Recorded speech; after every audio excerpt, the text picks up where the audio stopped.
அப்பா டிக்கெட் எடுத்தாச்சு. அங்க புறத்துல அப்படியே ஒரு ஃபேமிலி அப்படியே தூங்கிட்டு இருக்கு பாருங்க. பாருங்க செம்மையா ஒண்ணுக்கு மேல ஒண்ணு அழகா மரத்துலயே தான் படுத்திருக்கு. கீழே விடாம எவ்வளவு ஸ்டெடியா பிடிச்சிட்டு படுத்திருக்கு பாருங்க. அமேசிங். சூப்பர்ல. பார்க்கவே அழகா இருக்கு. இந்த மாதிரி ஒற்றுமை மனிதர்கள் எங்க இருக்கிறோம்? வீட்லயே அடிச்சு பிடிச்சிட்டு எனக்கு தனி பெட் வேணும், உனக்கு தனி பெட் வேணும், அப்படி இருக்கிறோம்.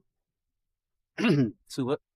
எல்லாம் உள்ள குத்துக்கா இருக்கு பாருங்க. என்ட்ரன்ஸ்ல இருந்து ஏறி பா இல்லப்பா இதெல்லாம் படிக்கட்டு எல்லாம் அடுக்கி வச்ச மாதிரி இருக்குது. ஏதாவது ஒண்ணு நடுவுனாலும் காலி வருது. 30 டிக்கெட் வந்துரும் போகுது. பரவாயில்ல, அதெல்லாம் பண்ணிருக்காங்க அப்பவே அமைப்பு. Super super. சரி ஓகே. நான் ஒரு 25-30 டிக்கெட் தான் போயிருப்பா. அதுக்குள்ளே மூச்சு வந்தது, கால் வலிக்குது. சரி ஓகே. நடந்து பழகிருமா சொல்லிக்கலாம். நடந்து பழகாம இந்த அளவுக்கு கஷ்டமா இருக்கு. இதுக்கே நான் ஆமா ஐயாமா வயசாச்சு. இந்த மாதிரி யாருனாதான் நமக்கு வயசாச்சு. நடந்து தெரிய மாட்டேங்குது. நம்ம நடந்து பழக்க மாட்டோம். வண்டினா வண்டியிலே போயிடுறோமா.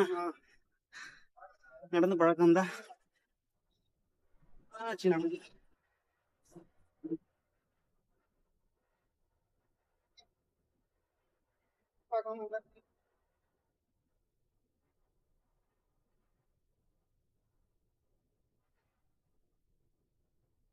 ரெஸ்ட் எடுத்து வெயில் அடிச்சு ரெஸ்ட் எடுத்து